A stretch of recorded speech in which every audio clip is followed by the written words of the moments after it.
Department of Intermediate Education presents audio-visual teaching material for the second year second language Hindi students. आइए बच्चों, आज हम पढ़ते हैं व्याकरणांश। व्याकरण में पढ़ते हैं समास। ఇంటర్మీడియట్ విద్యార్థులకు స్వాగతం। ఈ రోజు మనము ద్వితీయ భాష హిందీలో వ్యాకరణాంశాన్ని అధ్యయనం చేద్దాం। వ్యాకరణంలో మనము समास అనే పాఠాన్ని చదువుకుందాం। समास क्या है? समास का अर्थ क्या है? సమాసము అంటే ఏంటి, దాని అర్థం ఏంటి ముందుగా తెలుసుకుందాం। दो या दो से अधिक शब्दों के मिलने से जो नया और छोटा शब्द बनता है उसे समास कहते हैं। समास का अर्थ है छोटा।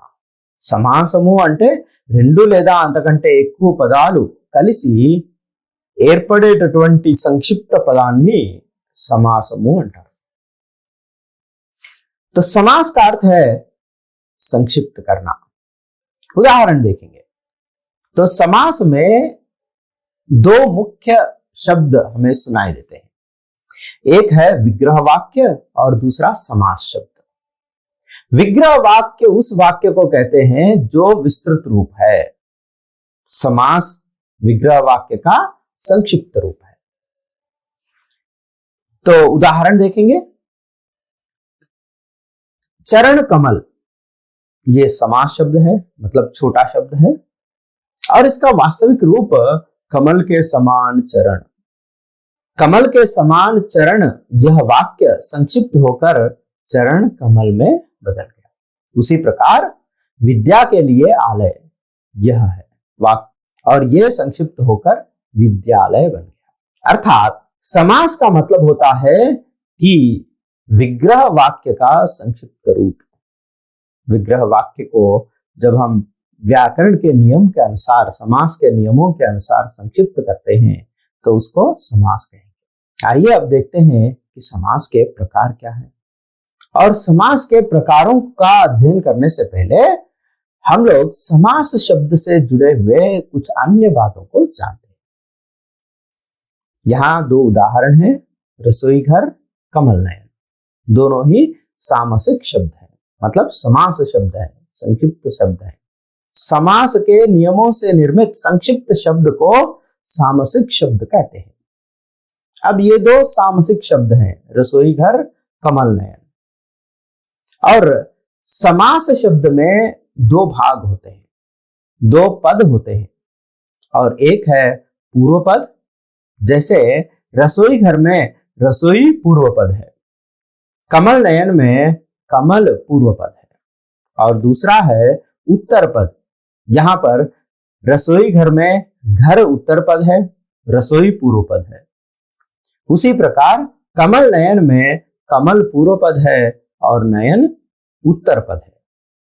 तो सामासिक शब्द में, समास में पूर्व पद, उत्तर पद, दो पद होते हैं।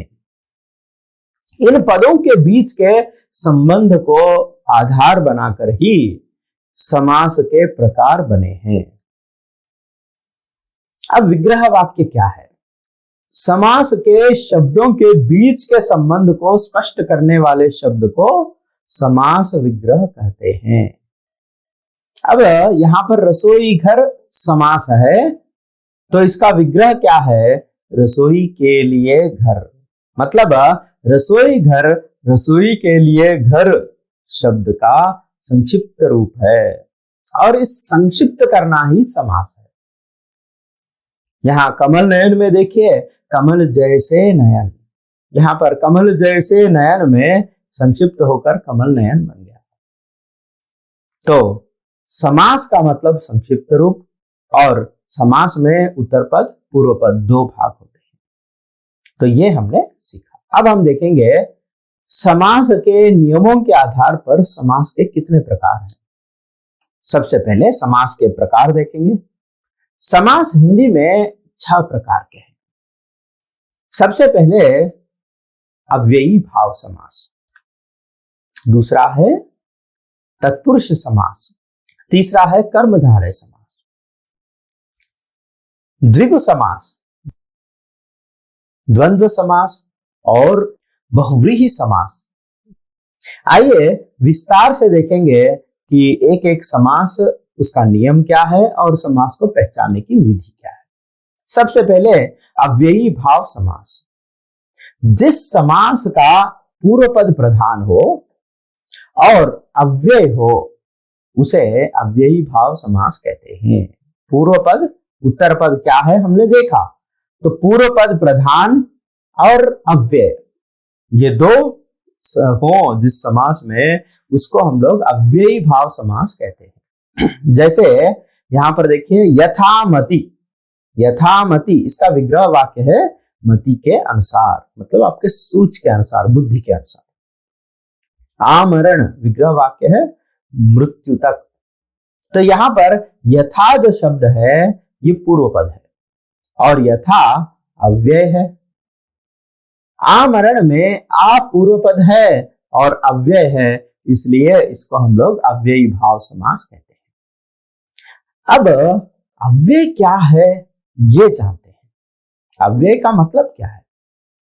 अव्यय मतलब जो व्यय नहीं होता। व्यय होना मतलब बदल जाना, जो नहीं बदलता।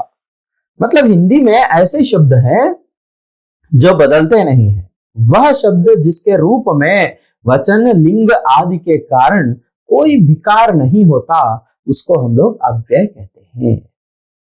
अव्यय के कुछ उदाहरण देखते हैं, जैसे आ, यथा, भर, हर आदि।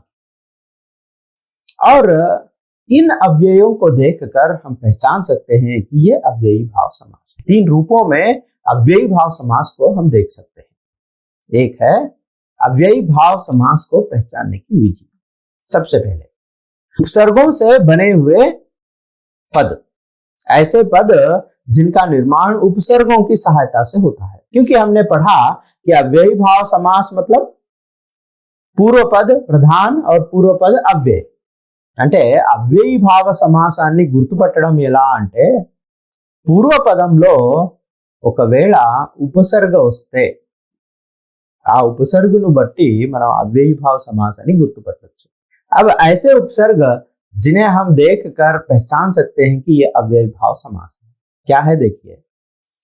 ऐसे समास जिनमें पूर्व पद में उपसर्ग है और उपसर्ग अव्यय है।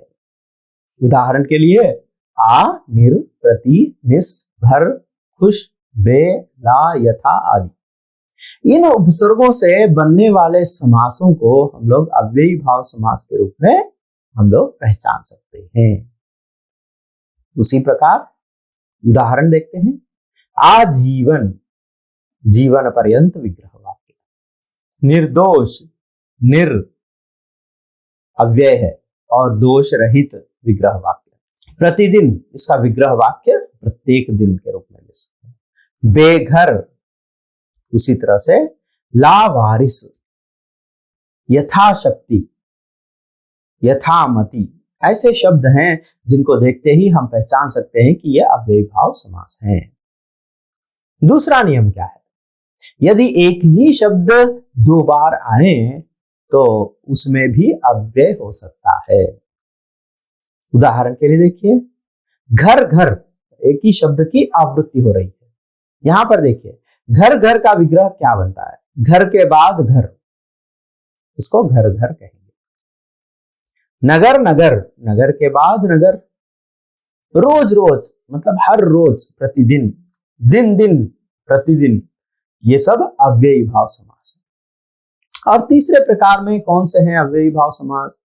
एक जैसे दो शब्दों के मध्य बिना संधि नियम के कोई मात्रा या व्यंजन आ जाती है तो वो भी अव्ययी भाव समास है। एक जैसे दिखने वाले दो क्या है उदाहरण देखेंगे। उदाहरण हाथों हाथ, हाथों हाथ, हाथ हाथ दो बार एक ही शब्द की आवृत्ति हो रही है मगर दोनों समान नहीं है। एक हाथों है, एक हाथ है। तो हाथों हाथ समान दिखने वाले दो शब्द हैं और इनमें कोई संधि का नियम भी नहीं जुड़ रहा है। तो विग्रह वाक्य बनाने पर क्या बनता है? हाथों ही हाथ में, हाथ ही हाथ में। ही एक शब्द जुड़ रहा है, तो ऐसे में इसको हम लोग अव्ययी भाव समास कह सकते हैं। उसी तरह से दिनों दिन मतलब दिन ही दिन में, अव्ययी भाव समास। बागो बाग मतलब बाग ही बाग में, बाग मतलब बागीचा। तो इस तरह से अव्ययी भाव समास को हम पहचान सकते हैं। कुछ अन्य उदाहरण देखते हैं अभ्यास के लिए। अब यह शब्द देखिए, आजीवन, यहां पर आ अव्यय है, जीवन पर्यंत या जीवन भर विग्रह वाक्य, आसानी से पहचान सकते हैं कि यह अव्ययी भाव समास है। उसी तरह से यथाशक्ति, यथा जहां पर आया अव्ययी भाव, यथामति, यथा योग्य, यथाशक्ति जैसे शब्द, शक्ति के अनुसार विग्रह वाक्य अव्ययी भाव समास है। यथा विधि, विधि के अनुसार अव्ययी भाव समास। यथा क्रम, क्रम के अनुसार अव्ययी भाव समास।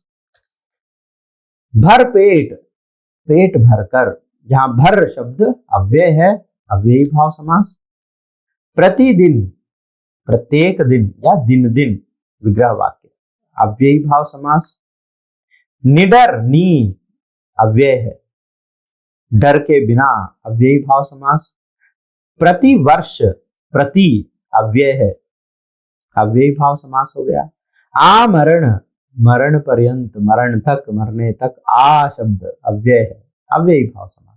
इस तरह से अव्ययी भाव समास को उसके उपसर्ग को देखकर पहचान सकते हैं, उसकी आवृत्ति को देखकर पहचान सकते हैं, और एक जैसे दिखने वाले शब्द विग्रह में बीच में कोई योजक शब्द आता है तो उसको भी हम लोग अव्ययी भाव समास के रूप में देख सकते हैं।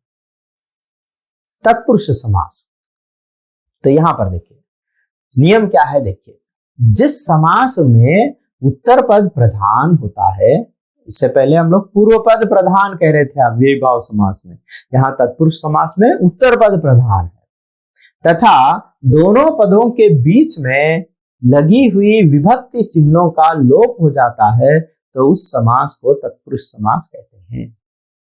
मतलब उत्तर पद प्रधान है और विग्रह में विभक्ति चिन्ह है, और समास शब्द बनते ही विभक्ति चिन्ह गायब हो गया, तो उसको हम लोग तत्पुरुष समास कहेंगे। तत्पुरुष समास में अनेक प्रकार है।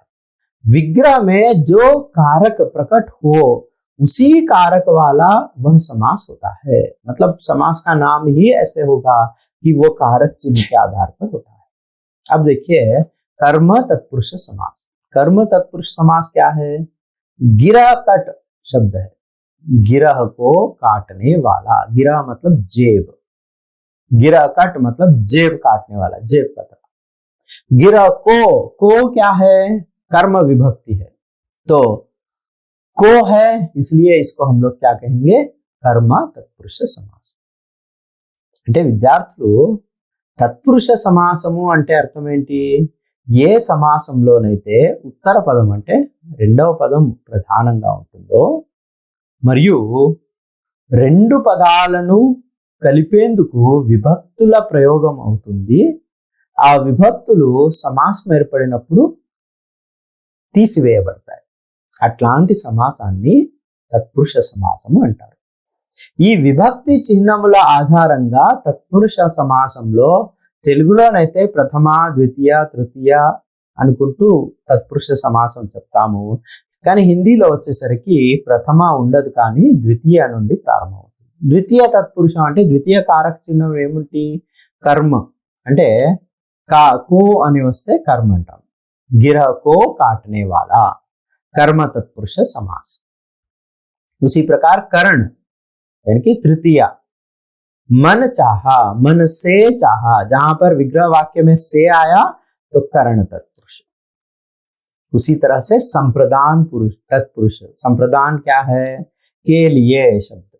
रसोई घर, रसोई के लिए घर, ये के लिए कारक चिन्ह है, इसलिए ये भी तत्पुरुष समास है. अपादान तत्पुरुष समास, जिसमें देश निकाला, देश से निकाला, से कारक चिन्ह है, तत्पुरुष समास. उसी प्रकार संबंध तत्पुरुष समास. गंगा जल, गंगा का जल, का संबंध योजक है तत्पुरुष समास, कारक चिन्ह है। अधिकरण तत्पुरुष समास, नगर वास, नगर में वास, में अधिकरण चिन्ह है, ये भी कारक चिन्ह है, इसलिए इसको तत्पुरुष समास कहते हैं। आसान भाषा में समझना चाहते हैं तो तत्पुरुष समास वह समास है जिसके विग्रह वाक्य में कारक चिन्ह होता है, जैसे को, से, के लिए, से, का, में। और समास बनते ही ये कारक चिन्ह का लोप हो जाता है, जैसे गिरा को काटने वाला, यहां पर देखिए गिरा कट को लोप हो गया। मन से चाहा, यहां देखिए से गायब हो गया। उसी प्रकार रसोई के लिए घर, के लिए यहां पर रसोई घर बन गया। देश निकाला, देश से निकाला, से यहां है विग्रह में और मूल समास शब्द में नहीं है। उसी तरह से गंगा का जल, का विग्रह में है और समास शब्द में नहीं है। नगर में वास, में विग्रह में है और समास शब्द में नहीं है। तो परीक्षा में हमें विस्तृत रूप से कर्म तत्पुरुष, करण तत्पुरुष, संप्रदान तत्पुरुष इस तरह से लिखने की आवश्यकता नहीं है। लिखेंगे तो बहुत अच्छी बात है, परंतु आप कारक चिन्ह देखते ही उसे तत्पुरुष समास के रूप में लिखेंगे तो काफी रहेगा। मतलब तत्पुरुष समास कौन सा तत्पुरुष समास है ये बताने की आवश्यकता नहीं है, सिर्फ इतना पहचानने की आवश्यकता है कि ये तत्पुरुष समास है। और तत्पुरुष समास को पहचानने के लिए कारक चिन्हों को देखकर हम पहचान सकते हैं। तो विग्रह वाक्य बनाना इस समास को पहचानने के लिए बहुत जरूरी है। अगला समास देखते हैं, कर्मधारय समास। कर्मधारय मतलब कर्म, कोई गुण धारण कर रहे हैं, कोई विशेषता धारण कर रहे हैं, तो ऐसे समास को हम लोग कर्मधारय समास कहते हैं। आइए नियम देखते हैं। कर्मधारय समासमु అంటే ఏంటో చూద్దాం। जिस समास का उत्तर पद प्रधान हो, इकड़ कूड़ा उत्तर पद प्रधान है, यहां पर भी उत्तर पद मतलब दूसरा शब्द प्रधान है, और पूर्व पद व उत्तर पद में विशेषण, विशेष्य अथवा उपमान, उपमेय का संबंध हो, वह कर्मधारय समास कहलाता है। पूर्व पद उत्तर पद दो शब्द होते हैं, तो दोनों के बीच में उत्तर पद प्रधान है और उत्तर पद पूर्व पद के बीच में कौन सा संबंध है? उपमान उपमेय का संबंध। उपमान उपमेय क्या है? एक शब्द दूसरे की विशेषता बताती है, दूसरे में जो गुण है उसको बताती है। उदाहरण के लिए देखिए, चंद्रमुखी। चंद्रमुखी क्या है? चंद्र की तरह मुख वाली। मुख कैसा है? चंद्र की तरह है।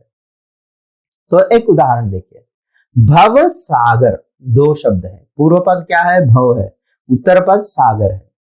तो भव मतलब संसार, सागर मतलब समुद्र। संसार को किससे तुलना कर रहे हैं? समुद्र से। मतलब यहां पर उपमान उपमेय का संबंध है, मतलब तुलनात्मक संबंध, कंपैरेटिव रिलेशनशिप। संसार रूपी सागर, संसार कैसा है? दुनिया कैसी है? समुद्र की तरह है, समुद्र की तरह विशाल है, समुद्र की तरह इतना गहरा है कि उसके अंदर क्या है पता नहीं, तो उसको भव सागर कह रहे हैं।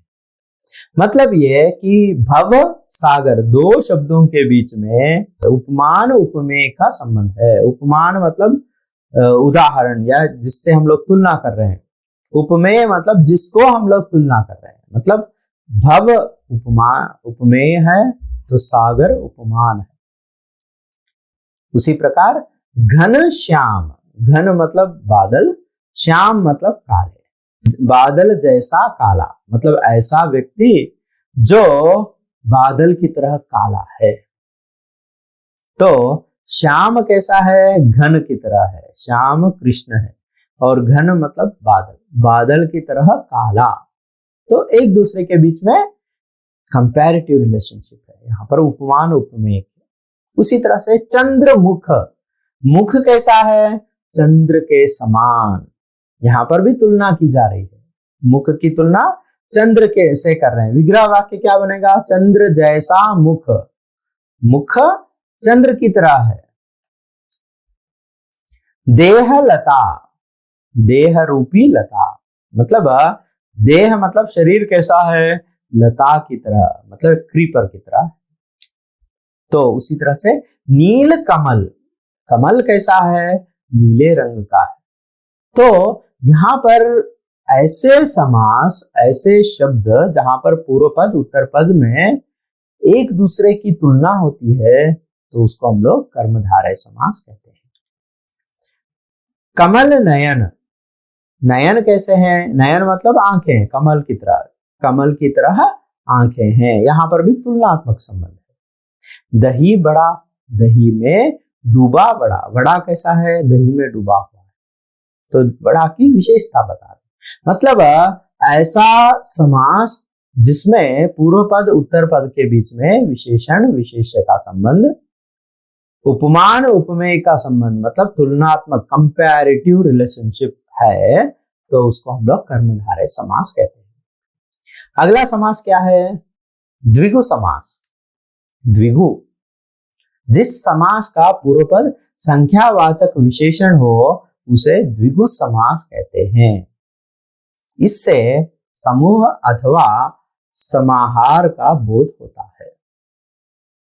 ద్విగు సమాసము అంటే ఏంటి, ద్విగు సమాసములో పూర్వ పదము అంటే మొదట వచ్చే పదము సంఖ్యావాచి శబ్దం, అంటే సంఖ్య ఉంటుంది, అంటే మొదటి వచ్చే పదము సంఖ్య ఉంటుంది, ఆ సమాసము మొత్తం కలిసి సమూహాన్ని తెలియజేస్తుంది। ఉదాహరణకు नवग्रह, यहां पर पूर्व पद क्या है, नव, नव मतलब नए, नाइन, नौ, ग्रह मतलब ग्रह, तो पूरा मिलाकर नवग्रह मतलब 9 ग्रहों का समूह। तो ये पूरा शब्द एक समूह को बता रहा है।